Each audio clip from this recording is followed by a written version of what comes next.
Now, the rest of the story. Well, for those of you that remember, I was cutting that new seating probably in the last video at this point, and talking to Dad, he said that he just wants to he just wants to make it with rake it with the New Holland, which is fine. It's only maybe 15 acres. Plus, I do have like 4 acres I gotta make for another guy, but I just gotta bale it. He's cutting and raking it for me. So I do know that a bunch of these teeth are giving us issues. And the problem is, I don't know if it's much of a solution because I'm replacing them with the same teeth that are giving us those issues. But about as close to the dollar store brand rake teeth you can get. But I got them and I'm going to use them. And it's not like they're terrible. They're just not great because, you know, they hang in there and they do their best. It's just that their best isn't good enough. And what they do is at least they don't break off. So I'm grateful for that. But what they do is they bend. So normally you'd see them where they'd crack out here and then you lose them. And I'll show you over here what they do. And try and do too many things at one-handed. And this is the last task I have for the day before I gotta call it quits. So we got a couple that are broke off. The rubber, or why am I not doing the spring teeth again? Because when I bought this rake, it had all the rubber teeth on it, and I was looking at options I could do to replace them. And I saw these things, and I thought, oh, those would be great, awesome, grand, wonderful. The springs like that, they'll last forever. Yeah, right. We had issues with those almost immediately. They too would like to bend down here before the spring, or they will break up above the spring. So I really don't know if those springs are really helped us at all. And then with these, they're bent back, which they're still working, they're still doing their job, but they're hitting and on these rails and on the bars, and I'd rather not do that.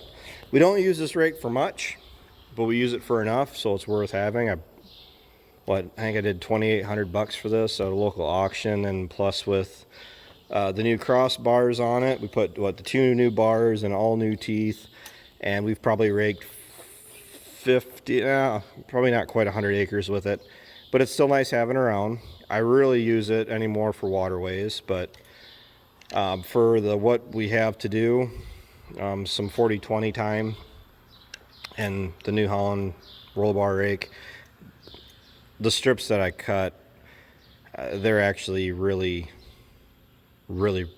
simple. They're really not going to be a whole lot of, you guys, I think my camera messed up, so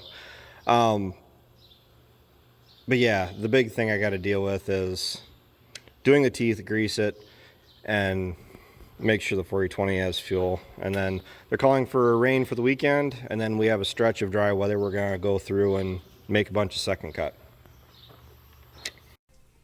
Alright, well, I was working in the dust yesterday, so a little nasally and congested, but just stick with me.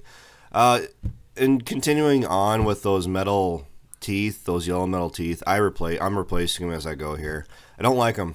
The amount of material that we use them on, I guess must be too rough for them or whatever. When I said we had issues with them immediately, we did. The first job we used this rake for was down at the valley, raking first cut heavy canary grass, and Dad had issues where the outer teeth, they were bending and they were catching on these J-hook bars that are coming around, and it would stop the rake entirely, so we were taking off teeth. The rubber teeth, I thought I wanted to get away from them, and honestly I would rather run the rubber teeth. The issues we had with those, on Grandpa's 256 was it sat outside all summer, which it makes me sound like a bad person because this thing has sat out since June when we used it, the second week of June. What did we use it for? Oh yeah, we did. We used it the first week of June for that little bit of first cut we did initially, and it sat outside all summer. That's not what I want for it because the paint on it is like all the red beams are actually. I think this thing had a wreck or something, to be honest. The roller bar here on the upper right, the red beams were like brand new, and then the yellow is a little bit more faded. The cross beams are a little bit more faded, and I replaced 2 of them. But I don't want this thing to be sun faded out and looking like crud.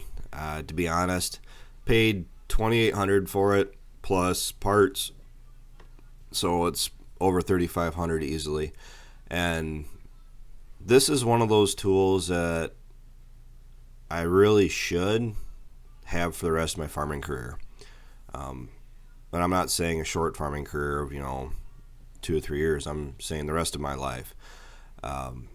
They're simple. They're straightforward. I got the parts. I had to get them from some guy named Joe out in Pennsylvania. Mennonite, I believe. And the updated parts they sent are better than the ones that were on it. I did get these metal teeth from them, but much like the tedder teeth, we don't abuse this thing. It doesn't cover a lot of acres. I mean, the amount of material that it's moving when we do use it, you can make probably a pretty valid argument over that.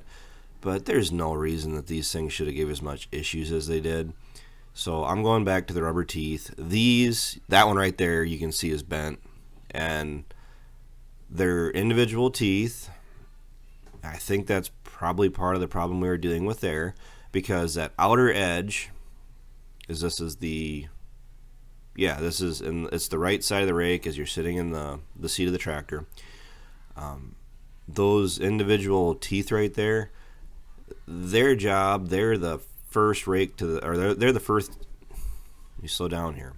They are the first teeth to the action. So they are the first teeth that are actually starting to pull that windrow up or that material up, the hay. I've never raked corn fodder with a roller bar rake, but my buddy says that it works better because you don't get as much dirt in it, but a single roller bar rake would take forever for us. So those teeth, I'm giving them the benefit of the doubt that the reason that they're bending like that is because typically there should be 2 teeth, right next to each other. But for where the holes are in these bars, it doesn't allow for that. I need to look at that a little bit closer, to be honest, because I did this and then I had to go. I had to leave. But you can see that throughout the rest of the rake, there are 2 teeth, which generally it takes a lot of that abuse and it splits it between the two teeth. The issues with the rubber teeth that we had were with Grandpa's. It sat outside, much like the Rhino wheel rake sits outside. We need more shed space, I know. But the rubber, it gets weather checked, and the sun dries the rubber out, and you won't break the metal, the teeth. What you'll actually lose is the rubber. Right along the bars will actually crack out, and then you'll lose teeth that way, which is really frustrating. You didn't see that. We still find teeth randomly up until not that long ago throughout the fields that you're losing them in the field. And it's a wear part. I basically treat it like that. So we got to use it for waterways here coming up this upcoming week. I got, I don't know, probably 15 acres of waterways down at my place and maybe some pasture stuff that using the Rhino rake is completely unfeasible doing. The reason I say that is because it's so long. With roller bar rake, we can drive up the waterway with the 40-20, turn the wheel all the way to the left or the right. Actually, you have to do it left for how the rake is just discharging the material to the left. So you are able to turn tight enough at the top of the waterway and make your windrow. So we got a lot of stuff that we got to make this week because they're not calling for any rain now. We did go through and had 4.5 inches of rain. A little irritated by that. Water's good. Not like the bottoms didn't flood or anything, but it washed basically every gravel driveway within a couple miles, it looks like, with any kind of real slope. I mean, my driveway was pretty severe, but my only issue I have here with these rake teeth is you're seeing me walk around with the bar, is some of them they'll slide right on, and other ones where you actually have to kind of compress the rubber a little bit, like right there, to get them back onto the bar. So it's not a rake that you use very often, but it is a rake that it's really nice having it around for when you need it. And it's pretty low maintenance. A little bit of grease and some teeth. This is actually the second time I've actually gone through and had to put any real teeth on it. This is a 258 versus the 256 my grandpa had. This one is better in regards to the width, because this is, I believe, 10 feet wide, where the 256 was 8 feet wide, and you don't have the issues of losing little tails of hay if the hay is laid out flat, because with that 8-foot rake you had to be driving perfectly down the row to get everything, otherwise you're leaving material in the field. This one, it does it right. So this is like a 20-minute long video of me doing this. I don't think we need to sit and watch me work for that long, so I'm just gonna go ahead and end it. So thanks everybody for watching. More hay actual making videos are coming up here, and stay tuned for more. So thanks for watching. Thanks for tuning in. Make sure you like, comment, and subscribe. I mean, honestly, for my ag viewers, what's your opinion on running the 256 over the 258? I mean, was there a reason why you would have preferred the smaller rake versus the wider one? Was it a cost issue? Was it you never thought you needed a wider rake like that? Or, I mean, because even if you are running smaller windrows, it takes some of the white knuckling out of raking hay, right? So, thanks for watching. I'll talk to you guys later.